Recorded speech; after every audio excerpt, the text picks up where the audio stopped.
আজকের বিষয় প্রবাহের উপর প্রবাহের ক্রিয়া। তো এটা ব্যাখ্যা করবার জন্য আমরা প্রথম একটি অ্যাপ্লিকেশন নেব, সমমুখী সমান্তরাল প্রবাহ। সমমুখী সমান্তরাল প্রবাহের ক্ষেত্রে আমরা দুটো তার ধরে নিচ্ছি দুটো তারের মধ্য দিয়ে প্রবাহ আছে আপওয়ার্ড ডাইরেকশানে। এবার এদের মধ্যবর্তী দূরত্বটা আমরা ধরে নিচ্ছি স্মল আর। এটা পি তার ধরছি, এটাকে পি কিউ নিচ্ছি, এটাকে নিয়ে নিচ্ছি আর এস। তাহলে আমরা যে কোনো একটা তারের উপর প্রথম ক্যালকুলেশন করব। ধরে নিচ্ছি যদি এটা 1 নাম্বার তার হয়, এটা 2 নাম্বার তার হয়, তাহলে এখানে প্রথম একটা বিন্দু নিচ্ছি ও বিন্দু। ও বিন্দুর জন্য আমরা ক্যালকুলেশন করতে চাইছি।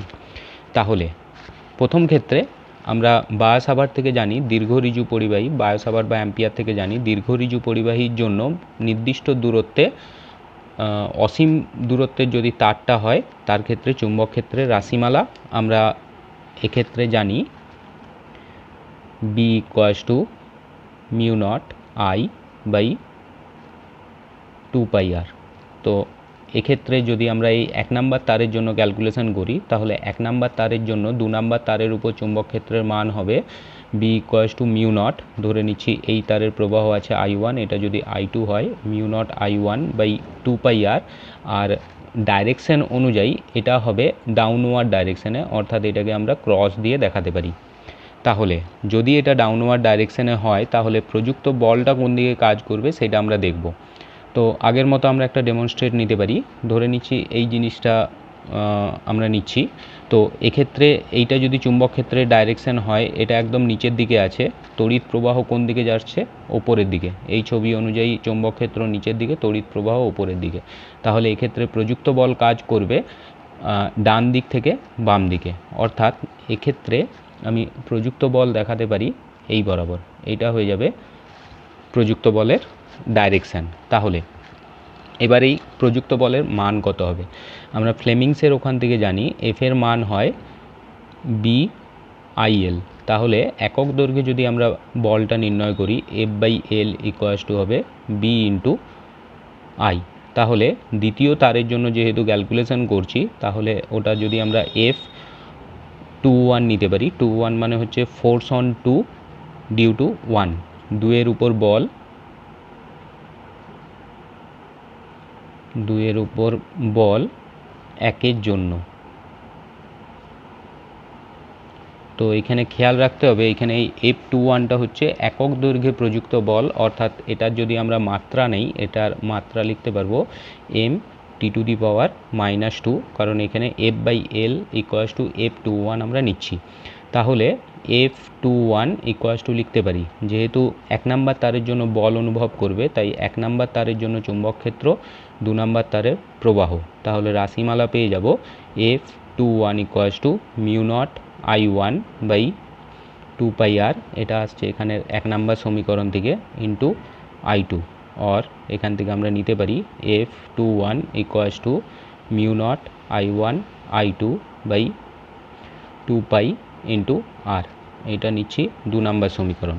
আর এর ডাইরেকশান হবে, যেহেতু এটা ও বিন্দু নিচ্ছি, ও থেকে এটা এ দেখাচ্ছি ও এ বরাবর, এটার ডাইরেকশান হবে ও এ বরাবর বা 1 নাম্বার তারের অভিমুখে এটার প্রযুক্ত বলটা কাজ করবে।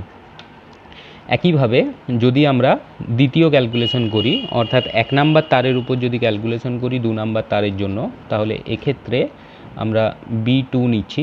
2 নাম্বার তারের জন্য 1 নাম্বার তারের উপর ধরে নিচ্ছি এটা O1 আছে, O1-এ যদি ক্যালকুলেশন করি B2 ইকুয়ালস টু হবে mu not I2 by 2π into R. এবার এটার ডাইরেকশান হয়ে যাবে হচ্ছে আপওয়ার্ডে, এটা কাজ করবে হচ্ছে আপওয়ার্ড ডাইরেকশানে। তাহলে যদি এটা আপওয়ার্ড ডাইরেকশানে কাজ করে, তাহলে এর জন্য আবার আমরা ওই প্রযুক্ত বলটা কোন দিকে হবে সেটা দেখব। তাহলে এটাকে যদি আমরা আবার ডেমনস্ট্রেশনের জন্য এটাকে প্লেস করি, চুম্বক ক্ষেত্র আপওয়ার্ডে কাজ করছে, তড়িৎ প্রবাহ এই দিকে হচ্ছে, তাহলে প্রযুক্ত বল হবে এই দিক বরাবর। অর্থাৎ এটার ক্ষেত্রে আমরা প্রযুক্ত বল দেখাতে পারি এই বরাবর। এটা আমাদের F21 ছিল, এটা হয়ে যাবে F12, 1 এর উপর বল 2 এর জন্য। তাহলে আবার আমরা নেব F12, এটা হচ্ছে একক দৈর্ঘ্যের উপর প্রযুক্ত বল, ইকুয়ালস টু লিখতে পারি 2 এর জন্য চুম্বক ক্ষেত্র, 1-এর প্রবাহ। তাহলে আমরা লিখতে পারবো F12 ইকুয়ালস টু B2 এর মান বসাচ্ছি, এটা আসবে μ0I2/2πr ইন্টু I1, অর এখান থেকে লিখতে পারি F12 ইকুয়ালস টু μ0I1I2/2πr। তাহলে এটাকে নিচ্ছি 3 নাম্বার। আর এটা ডাইরেকশানটা হচ্ছে O1 থেকে A বরাবর, বা এটা আমরা A1 দিয়ে দিচ্ছি, এটা হয়ে যাবে O1 A1 বরাবর। তাহলে এখান থেকে আমরা লিখতে পারি অতএব F12 ইকুয়ালস টু F21, যদি মড ভ্যালু নেই কিন্তু ডাইরেকশানটা এদের অপোজিট আছে, অর্থাৎ F12 যদি ভেক্টরে নেই এটা ইকুয়ালস টু হবে মাইনাস অফ F21। তাহলে এখান থেকে দেখা যাচ্ছে দুটো তারের ক্ষেত্রে বলগুলো পরস্পরের দিকে কাজ করছে, অর্থাৎ এক্ষেত্রে আমরা বলতে পারবো এদের মধ্যবর্তী যে বলটা কাজ করবে, বলের নেচারটা হবে আকর্ষণ বল। তো এখান থেকে আমরা বলতে পারি যদি সমমুখী সমান্তরাল প্রবাহ হয় তার ক্ষেত্রে দুটো তারের মধ্যে আকর্ষণ বল কাজ করবে। একইভাবে যদি বিপরীতমুখী কাজ করে,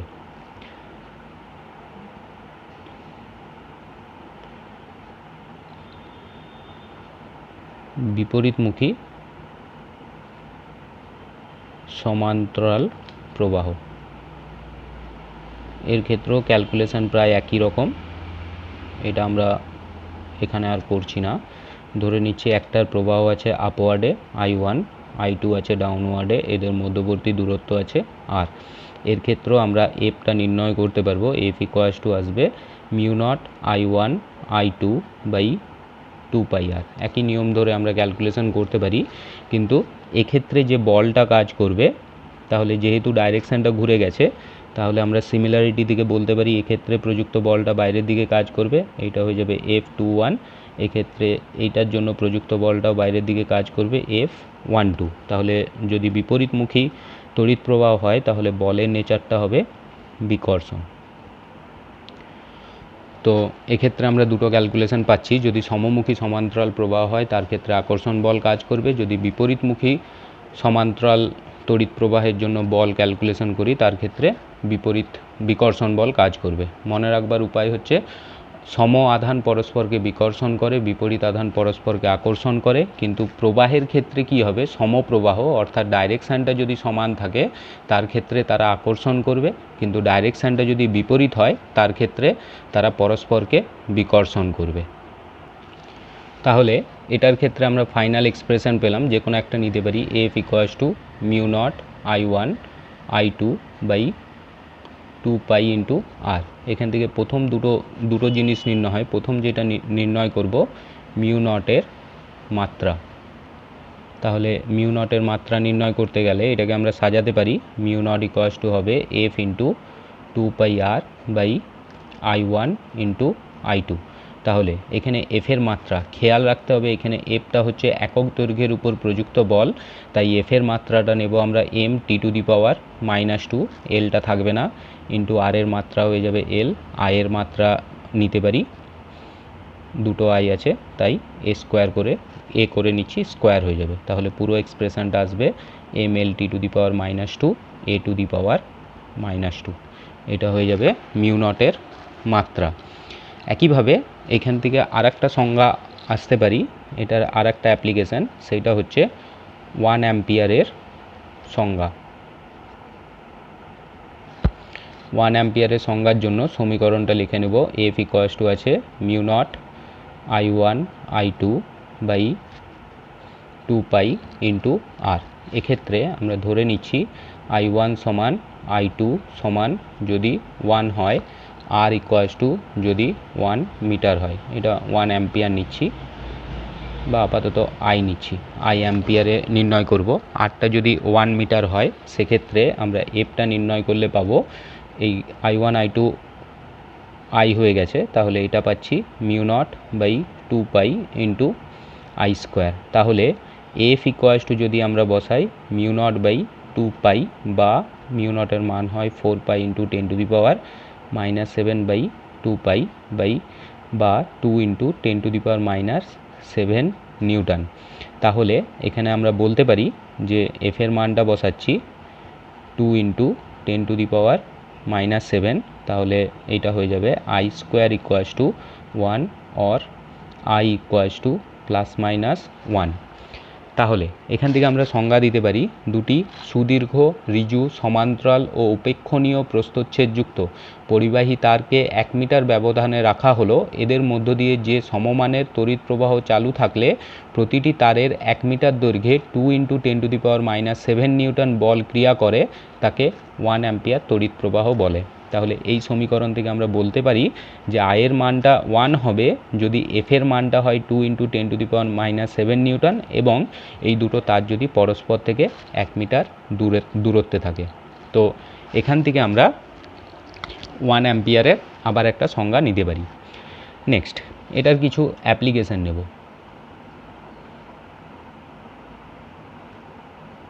অ্যাপ্লিকেশন এরকম নিতে পারি, কিছু MCQ কোশ্চেন আসে, যেমন কিছু তারের যদি ছবি দেওয়া থাকে, যেমন দেওয়া আছে এটা একটা দেওয়া আছে, আবার ধরে নিচ্ছি এটা দেওয়া আছে। তাহলে এটা যদি A ছবি হয়, এটা B ছবি হয়, কোনটা ঠিক সেটা বলতে হবে। তো নিচের পোর্শনটা মুভমেন্ট করছে না, উপরেরটা যদি মুভমেন্ট করতে পারে, তাহলে আমরা জানি সমমুখী সমান্তরাল প্রবাহের জন্য এরা পরস্পরকে আকর্ষণ করে। তাহলে এক্ষেত্রে দেখা যাচ্ছে এরা কি হচ্ছে, কাছাকাছি আসছে, কিন্তু এরা কি হচ্ছে, দূরে সরে যাচ্ছে। অর্থাৎ যেহেতু আকর্ষণ হচ্ছে, তাই আমরা বলতে পারি এটা সঠিক হবে। কারণ কি, প্রযুক্ত বল বা এফটা কি হচ্ছে, এক্ষেত্রে আকর্ষণ বল কাজ করবে। যেহেতু আকর্ষণ বল কাজ করছে, তাই আমরা প্রথম চিত্রটাকে সঠিকভাবে নিতে পারি। এবার যদি প্রবাহটা ঘুরে যায়, তার ক্ষেত্রে এটাও বিপরীত দিকে ঘুরে যাবে। যেমন এটার একটা পরীক্ষামূলক নিতে পারি। পরীক্ষা নিচ্ছি, ধরে নিচ্ছি এই টাইপের একটি তার আছে,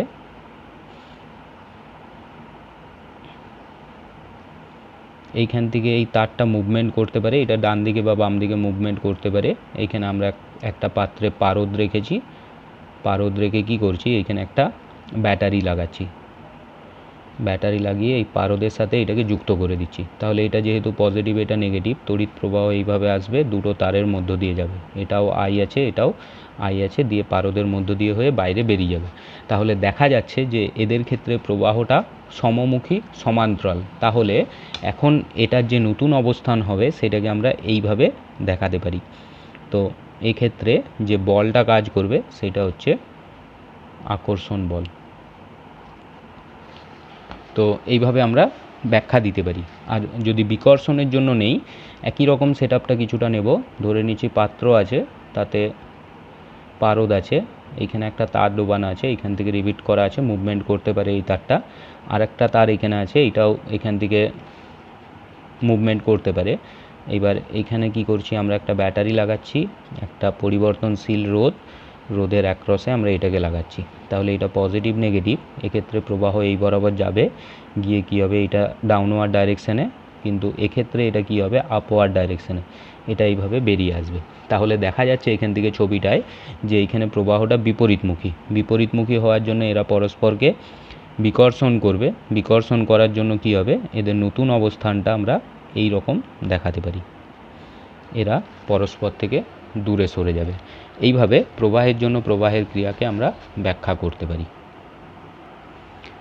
নেক্সট আমরা আলোচনা করব গ্যালভানোমিটার। গ্যালভানোমিটার এমন একটা যন্ত্র যেটা কোনো বর্তনীতে তড়িৎ প্রবাহ হচ্ছে কিনা তার পর্যবেক্ষণ করে। অর্থাৎ তড়িৎ প্রবাহ পর্যবেক্ষণ ও পরিমাপ করার যন্ত্রকেই বলা হবে গ্যালভানোমিটার। তাহলে এটা দিয়ে আমরা তড়িৎ প্রবাহ সম্পর্কে ধারণা একটা পেতে পারি। তাহলে এবার এই গ্যালভানোমিটার দু ধরনের হয়, একটা হচ্ছে চলচুম্বক গ্যালভানোমিটার, আর একটা হচ্ছে চলকুণ্ডলী গ্যালভানোমিটার।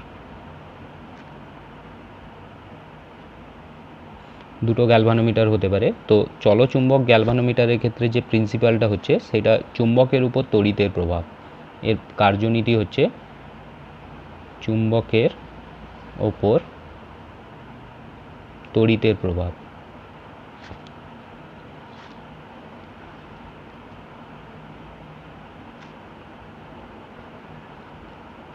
আর চলকুণ্ডলীর ক্ষেত্রে এর নীতিটা হচ্ছে তড়িৎ প্রবাহের উপর চুম্বকের ক্রিয়া।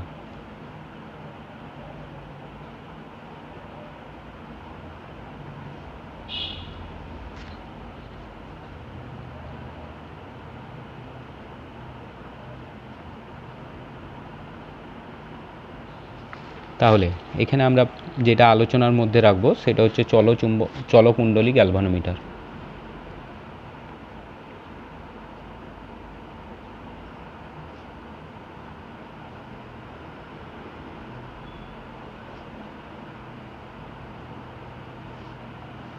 তো চলকুণ্ডলী গ্যালভানোমিটারের প্রিন্সিপাল আলোচনা করব।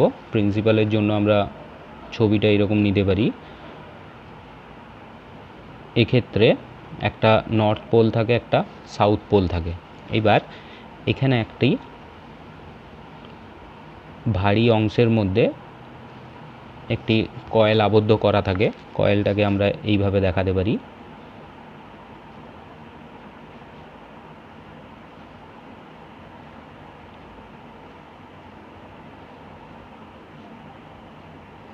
ধরে নিচ্ছে এরকম কয়েলটা আছে। এইবার এই কয়েলটাকে একটা সুতো দিয়ে ঝোলানো থাকে, আর এই নিচের অংশে একটি স্প্রিং লাগানো থাকে, এটাকে হেয়ার স্প্রিং বলা হচ্ছে। আর এই যে সুতোটা দিয়ে ঝোলানো থাকে সেটা হচ্ছে ফসফর ব্রোঞ্জের সুতো। এই সুতোর উপরে কি করা থাকে, একটি দর্পণ লাগানো থাকে। এইটা একটি দর্পণ এমটা, এটা এক্ষেত্রে এখানে একটি স্প্রিং লাগানো আছে, আর এখানে একটি উত্তর মেরু আছে, এখানে একটি দক্ষিণ মেরু আছে। এবার এই দর্পণের মাধ্যমে আমরা রিডিংটা নেব। তো এক্ষেত্রে যেহেতু কুণ্ডলীটা ঝোলানো অবস্থায় আছে তাই এটি মুভমেন্ট করতে পারে বা এই সুতোকে অক্ষ ধরে এটা ঘুরতে পারে। এবার আমরা যেটা করতে পারি, একটা লাইট সেট আপ নেব। ধরে নিচ্ছি এখানে একটা ফিলামেন্টযুক্ত বাল্ব আছে, এখান থেকে তাহলে একটি রশ্মি যাবে, রশ্মি দর্পণের উপর পড়ে কী হবে, বিক্ষিপ্ত হবে। যেখানে বিক্ষিপ্ত হয়ে পড়বে সেখানে আমরা একটি স্কেল রাখতে পারি। ধরে নিচ্ছি এখানে একটি স্কেল আছে। এবার এই স্কেলে কি হবে, যখন এই কুণ্ডলীটার মধ্য দিয়ে প্রবাহ যাবে, যেহেতু এটা চুম্বক ক্ষেত্রের মধ্যে অবস্থিত তাই কি করবে, এই চুম্বক ক্ষেত্রের মধ্যে ক্রিয়া করবে এবং এ ঘুরতে শুরু করবে। যখন এটা ঘুরবে তখন এখানে দর্পণটাও ঘুরবে। যখন দর্পণ ঘুরবে, যে লাইট স্পট থেকে আলোটা আসছে ওই আলোটাও এসে কি করবে, এখানে ডান দিকে বা বাম দিকে মুভমেন্ট শুরু করবে।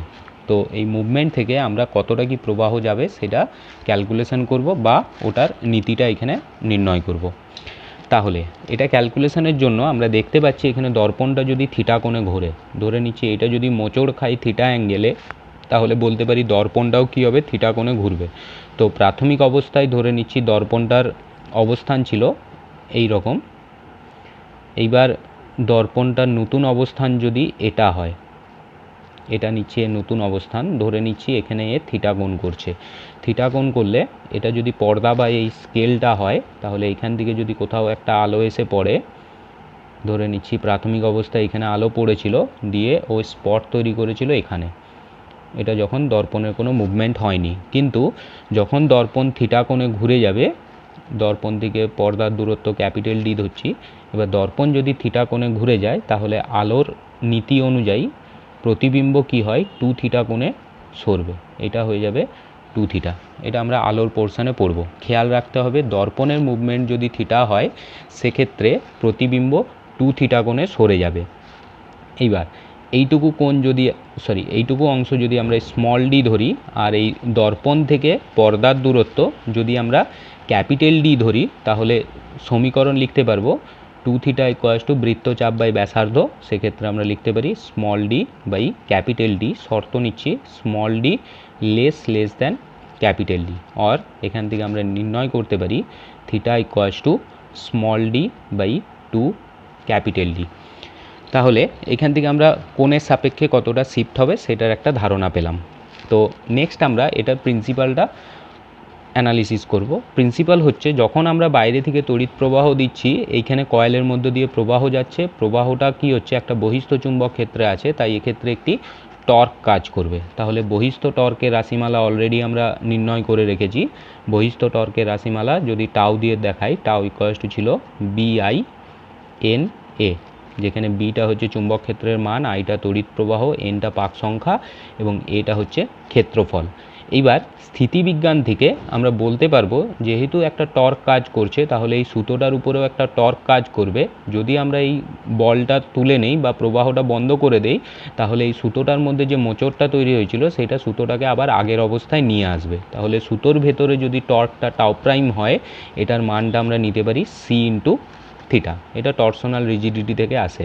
তাহলে শর্ত অনুযায়ী বলতে পারি বহিস্থ টর্ক সমান অভ্যন্তরে যে টর্কটা সৃষ্টি হয়েছে এরা পরস্পর সমান হবে, বা আমরা লিখতে পারবো BINA equals to C into theta, or এখান থেকে আমরা আইটা নির্ণয় করব, আই ইকুয়ালস টু হচ্ছে C by BNA into theta, যেখানে সিটা হচ্ছে একক বিক্ষেপ কোণের জন্য প্রত্যানয়ককারী টর্ক। সি এর সংজ্ঞা আমরা এখান থেকে পেতে পারি, আমরা এখানে পেয়েছি tau prime equals to C into theta, তাহলে সিকে লিখতে পারি টাউ প্রাইম বাই থিটা, তাহলে থিটা ইকুয়ালস টু যদি 1 হয় tau prime equals to C হয়ে যাবে। তাহলে একক বিক্ষেপের জন্য যে পরিমাণ টর্ক কাজ করবে তাকেই বলা হচ্ছে সি।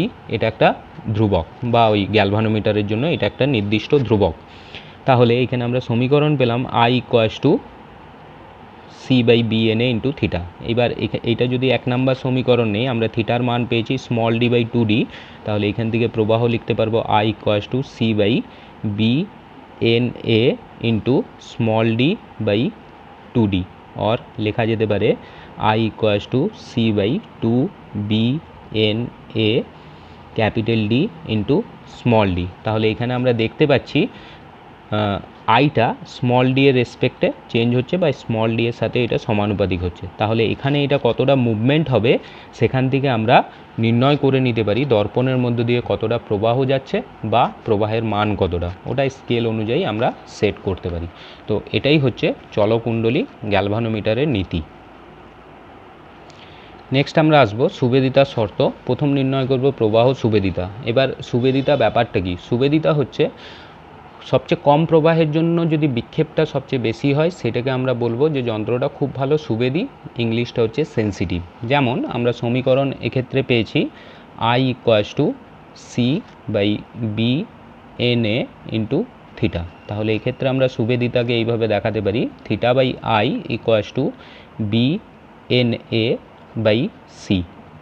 তাহলে এক্ষেত্রে এই থিটা বাই আইকেই বলা হবে প্রবাহ সুবেদিতা, কারণ প্রবাহের মান কতটা হচ্ছে তার উপর থিটাটা কতটা হবে, মানে খুব ক্ষুদ্র আয়ের জন্য যদি বেশি বিক্ষেপ হয়, বা খুব বড় প্রবাহের জন্য যদি খুব কম বিক্ষেপ হয়, তার উপর বিবেচনা করে আমরা এটা যন্ত্রটা কতটা সুবেদী বা সেন্সিটিভ সেটা নির্ণয় করতে পারি। তাহলে এই সমীকরণ থেকে দেখা যাচ্ছে যেটা প্রবাহ সুবেদিতা এইটা বি এর সাথে প্রপোর্শনাল, অর্থাৎ শক্তিশালী চুম্বক ব্যবহার করলে কি হবে, আমার প্রবাহ সুবেদিতার মানটা বাড়বে।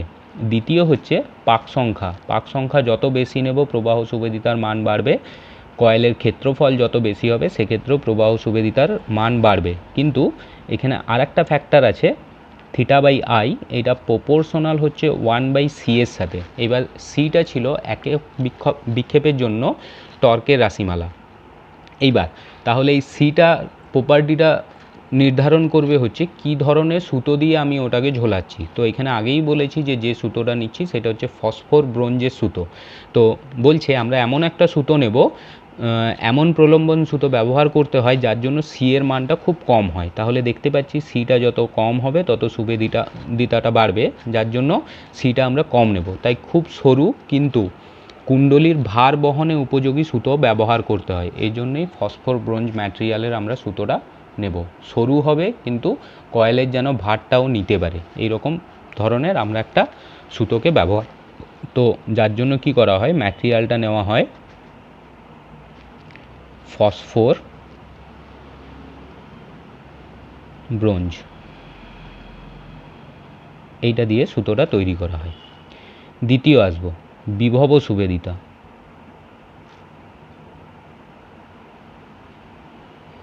তো বিভব সুবেদিতা রাশিমালাকে আমরা এইরকম দেখাতে পারি থিটা বাই ভি দিয়ে। তাহলে এটা লিখতে পারি থিটা বাই ভি সমান হয় আই ইন্টু আর, একটা রোধ পার্ট অ্যাটাচ হবে।